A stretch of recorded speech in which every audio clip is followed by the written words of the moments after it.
Alas 10 ng gabi kay Ilocano ngayong Huwebes. So ramdam na natin si Marce. Tinitignan ko tong bentana namin kay Ilocano na sliding kasi ang lakas na po talaga ng hangin at saka ulan.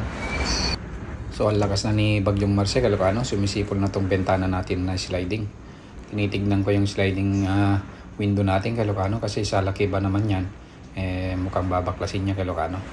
So yung kagandahan kasi ng sliding, maganda siyang tignan kay Ilocano, pero pagka ganito nga may bagyo malakas na hangin pumapasok po talaga yung ulan at saka hangin. Super okay naman kay Ilocano, hindi naman po nasira yung bentana natin. Nembagnal daw yun kay Ilocano, kumusta po kayo? Sana nasa mabuti po kayong kalagayan pagkatapos ng dumaan si Bagyong Marce. As of 12 PM kay Ilocano, medyo okay naman na yung panahon dito sa amin sa Ilocos, dito sa Bigan. So wala na nga si Marce kay Ilocano. Kung titignan natin kay Ilocano, itong santol ng kapitbahay namin, malagas na po yung mga dahon. Kasi kagabi, nung hating gabi hanggang magdamag kay Ilocano, talagang malakas yung hangin at saka ulan. So chine-check natin itong bahay natin kay Ilocano kung wala naman nasira dahil kay Bagyong Marce. So yan kay Ilocano, so far wala naman pong nasira. So tignan din natin yung mga alagang ibon natin kay Ilocano para makita rin natin kung kumusta naman sila, kung nakasurvive ba naman sila sa malakas na hangin at saka bagyo kay Ilocano. So yan kay Ilocano, mukhang okay naman yung mga kakatil natin na 4. Yan naman sila, mukhang masisigla naman sila kay Ilocano. Yan yan si Bruno, lumalapit siya kay Ilocano. Hello Bruno. Yan kay Ilocano. Tapos check din natin itong mga lovebird natin. Ito may 4 na itlog to kay Ilocano. So yun, buhay naman sila kay Ilocano, yung magpares na yan. So yung itlog kay Ilocano, yan mukhang okay naman. Nililimliman nila kay Ilocano kasi meron silang 4 na itlog.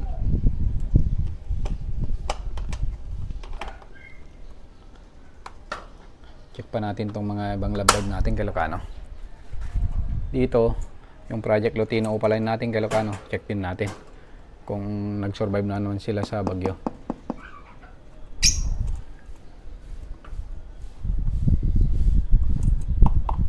So nandun sila sa loob ng nest box kay Ilocano. Try lang nating palabasin yan. So okay naman kay Ilocano, buhay naman sila yung dalawa. So check din natin kung may itlog na sila.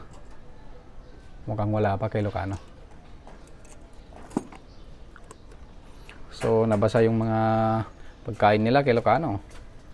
Yan dahil nga sampas ng malakas na hangin at saka ulan kagabi. So check din natin to. Nandito yung maube natin kay Ilocano na lalaki. Siguro nandito yung hen sa loob. Nandun nga siya kay Ilocano, yun sa loob. Naglilimlim siya kasi meron nga silang itlog na 3. So check natin kay Ilocano. Yan, meron silang itlog na 3.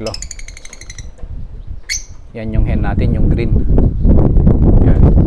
So far kay Ilocano, nakasurvive sila sa bagyo kay Bagyong Marce. Check din natin yung terrace natin kay Ilocano dito sa harap.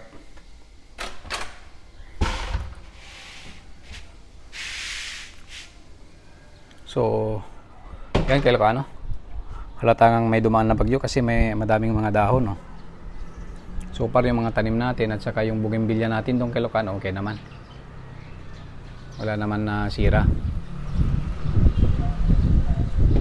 So far mukhang kalmado naman na yung panahon kay Ilocano. So tignan naman natin dito sa Kabukiran kay Ilocano. Yan, kalmado na talaga kay Ilocano. Wala na yung bagyo. So yung mga naglilinis ng mga cauliflower kahapon kay Ilocano, yan, mukhang okay naman po yung mga cauliflower nila. So far wala namang mataas na tubig dito sa amin, sa Ilocos, dito sa barangay namin. Yan.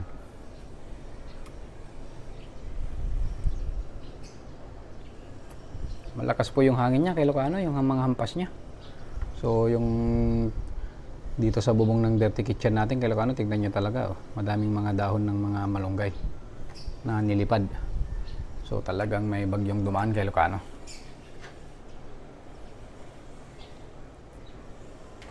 So sana nasa mabuti kayong kalagayan kay Ilocano. Maraming salamat po sa panonood. Ito lamang po yung update dito sa amin sa pagdaan ng bagyong Marce. So ingat tayong lahat ka Ilocano.